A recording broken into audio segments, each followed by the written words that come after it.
I have submitted, it's in Supplemental Packet 2, revisions to Item 19. It's a resolution from the Peace and Justice Commission on declaring Berkeley's opposition to fascism. And so a copy should be available for the public, and the revisions are in strike-through.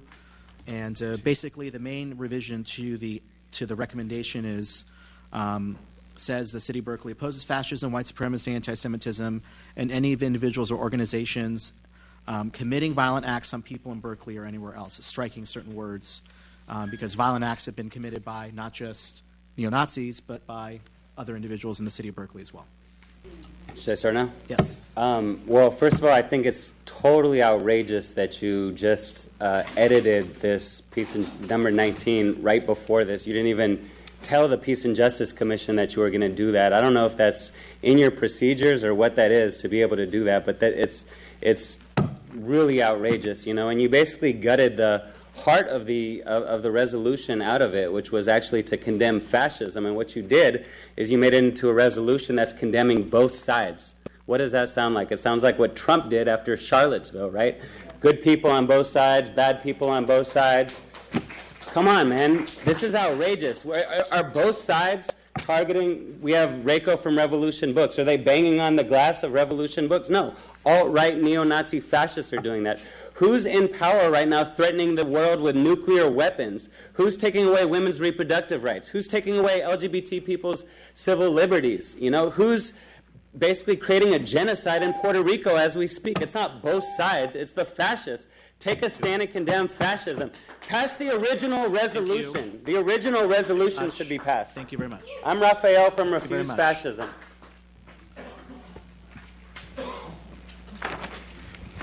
My name is Reiko. I'm from Revolution Books, and I second what Rafa was saying. Because this isn't just ambient fascism that comes from anywhere. This is something that is national and international policy coming from the White House. And these people that have been attacking Berkeley and attacking the bookstore are emboldened and given that mission by the fascists in the White House. It will be a wonderful thing if Berkeley City Council passes the original resolution as written. It'll be very, very significant. You'll be the first to do that in the whole country.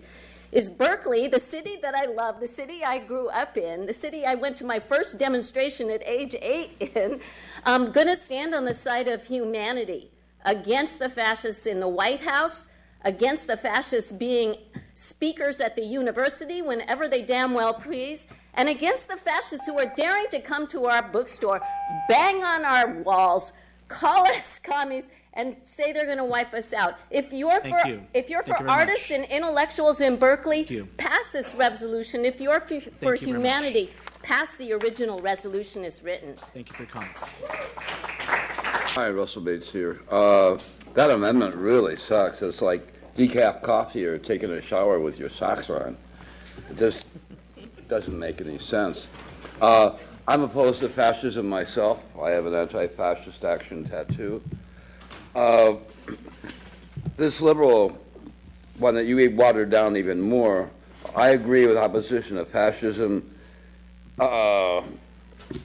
anti-Semitism, white supremacy, but I'd like to include xenophobia, Islamophobia, Zionism, capitalism, and imperialism. It doesn't, the way you're doing it makes you feel good by you're proposing this, but it really doesn't say anything. It's not strong. It's not smart, and it's not progressive. It's very, very liberal and reactionary. We do say that we oppose fascism, white supremacy, anti-Semitism, and people that commit violence. We are against anyone that commits violence against anyone in our community or against our police. That is not acceptable. That will not be tolerated. I just don't believe we should call our former president and our United States senators fascist tools. Okay, thank you. And I want to say, Jesse... You already talked about the process. I'm sorry. If you can speak to the substance of the item, I gave you 2 minutes. Please do not interrupt me. I am commenting on what happened here tonight, and I believe I have a right to do that. You okay? spoke, Mr. Clerk, if I'm not mistaken, she did speak If you speak previously. on an item on the consent calendar and then it gets pulled to action, you are not allowed to Can't speak again. But I am giving you a special opportunity to speak to the substance of this item, if you'd like to, because you only spoke about the process. You didn't speak to the substance of the item. That's if we ask you a question. I mean, you basically turned this resolution into a way to condemn Sir, Antifa. you spoke. You spoke. You know, that's what you did. You spoke during the consent portion. If we can please let the next speaker make their comments on this item. This resolution, you say, is to oppose all violence. But for some reason, the police are excluded from this. The police, in a number of instances where they have been violent against people, especially demonstrations, have therefore established themselves as political organizations. That means that in excluding them, you are picking and choosing which political organizations whose violence you're going to oppose and which not. You can't do that. If you're going to oppose all violence, there has to be something in here against police violence, against people, and against demonstrations. And I would like to add to what some other people are saying, that the fascism that is forming in the United States today is forming through the militarization of the police. And that has to be taken seriously. Now, I would like to say that the change that is being made in the, hello, are you going to listen to me or are you going to interrupt me with your conversation? You have the floor. Sorry. If we can, yeah. It's important. That's when I have You a know, conversation. I have a conversation back there, and you tell All right. me that I should Please, take it sir, outside. you have the floor. Chris and Out of Linda, order. take it Please, outside. You're out of order. Please speak. Thank you. Okay, bring it back to the council. I just want to say, once again, I appreciate the work of the Peace and Justice Commission. Every commission, they are advisory to the City Council. That is their role. They make recommendations to the City Council. That doesn't necessarily mean the council is obligated to have to take every single word that a commission recommends. We have to exercise our judgment, and oftentimes we vote based on the commission's recommendations, or we make modifications. That's within our power as the legislative body of the city of Berkeley.